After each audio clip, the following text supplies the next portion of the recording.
వీడియోలో నేను mutton gravy curry recipe తయారీ విధానం చూపిస్తానండి. ఇది చాలా సింపుల్గా చేసేసుకోవచ్చు, టేస్ట్ కూడా చాలా బాగుంటుంది. ఇంకా ప్రాసెస్ చూసేద్దాం.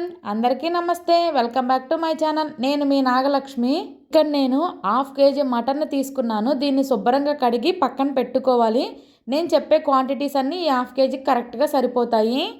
ముందుగా ఇలా పొయ్యి మీద ఒక కుక్కర్ని పెట్టుకొని దానిలో ఆయిల్ యాడ్ చేసుకోవాలి. నాన్ వెజ్ కర్రీకి ఆయిల్ కొంచెం ఎక్కువే పడుతుంది. 2 పెద్ద సైజు ఆనియన్స్ని చిన్న చిన్న ముక్కలుగా కట్ చేసి యాడ్ చేసుకోవాలి. అలానే 2 పచ్చిమిర్చిని కూడా చిన్న చిన్న ముక్కలుగా తరిగి యాడ్ చేసుకోవాలి. అలానే కొంచెం కరివేపాకు యాడ్ చేసుకోవాలి.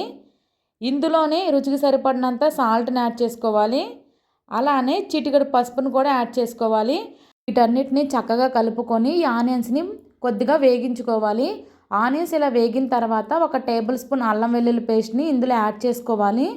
ఈ అల్లం వెల్లుల్లి పేస్ట్ అనేది పచ్చివాసన పోయేంత వరకు చక్కగా వేగించుకోవాలి. ఇంకా అల్లం వెల్లుల్లి పేస్ట్ కూడా చక్కగా వేగిపోయింది. ఇప్పుడు ఇందులో మనం శుభ్రంగా కడిగి పెట్టిన మటన్ని యాడ్ చేసుకోవాలి. ఈ మటన్ వేసిన తర్వాత మొత్తం కలిసేటట్టు చక్కగా కలుపుకొని దీన్ని చక్కగా మగ్గించుకోవాలి. ఇది మగ్గేలోపు దీంట్లో వేయడానికి మసాలాను రెడీ చేసుకుందాము. కోసం మిక్సీ జార్లో ఒక 5 జీడిపప్పు పలుకుల్ని, అలానే 1 టేబుల్ స్పూన్ ధనియాలు, 1/2 టేబుల్ స్పూన్ జీలకర్ర, అలానే 2 టేబుల్ స్పూన్లు నువ్వులు, అలానే 1 టేబుల్ స్పూన్ గసగసాలు యాడ్ చేసుకోవాలి. నువ్వులు వద్దనుకుంటే గసగసాలనే ఒక 3 టేబుల్ స్పూన్లు వేసుకుంటే సరిపోతుంది. పేస్ట్ చాలా బాగా వస్తుంది. ఇప్పుడు ఇందులో వాటర్ యాడ్ చేసుకొని వీటిని మొత్తాన్ని మిక్సీ పట్టుకోవాలి. పేస్ట్ లాగా వీడియోలో చూపిస్తున్నాం కదా, ఈ విధంగా పేస్ట్ చేసుకోవాలి. మటన్ కర్రీని మధ్య మధ్యలో కలుపుకుంటూ వీడియోలో చూపిస్తున్న విధంగా వచ్చేంత వరకు చక్కగా మగ్గించుకోవాలి. మగ్గిన తర్వాత ఇప్పుడు మనం మిక్సీ పట్టిన పేస్ట్ని ఇందులో యాడ్ చేసుకోవాలి. అలానే ఫ్రెండ్స్, నా వీడియోస్ మీకు నచ్చితే ఒక్క లైక్ చేయండి. ఇంకా ఎలాంటి రెసిపీస్ కావాలో కూడా నాకు కమెంట్ చేయండి.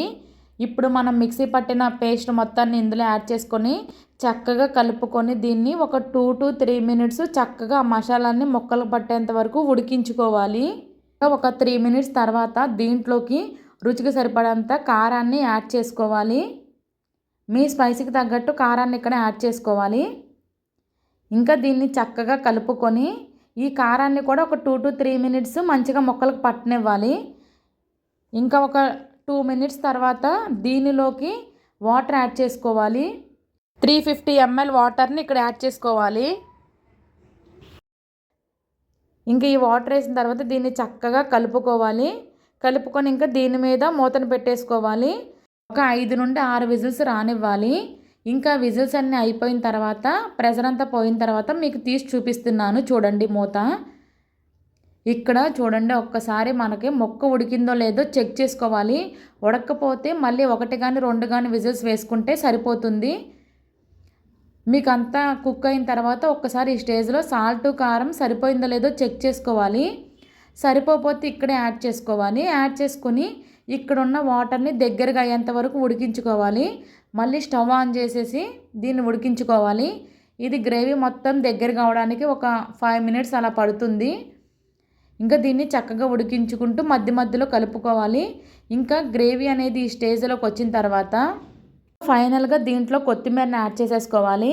ఈ కొత్తిమీర యాడ్ చేసుకొని ఒక్కసారి కలుపుకొని ఒక 1 మినిట్ తర్వాత ఇంకా స్టవ్ ఆఫ్ చేసేసుకోవాలి. ఇది చూసారు ఎంత బాగా ఉందో. ఈ ఒక్క పేస్ట్ వేసి మీరు కూడా చేయండి, టేస్ట్ చాలా బాగుంటుంది. అంతేనండి, tasty tasty mutton gravy curry recipe ready. ఈ వీడియో మీకు నచ్చితే ఒక్క లైక్ చేయండి. మీ ఫ్రెండ్స్ అండ్ ఫ్యామిలీకి షేర్ చేయండి. ఇలాంటి టేస్టీ అండ్ సింపుల్ రెసిపీస్ కోసం నా ఛానల్ని ఇప్పుడే సబ్స్క్రైబ్ చేసుకోండి. Thanks for watching. Bye bye.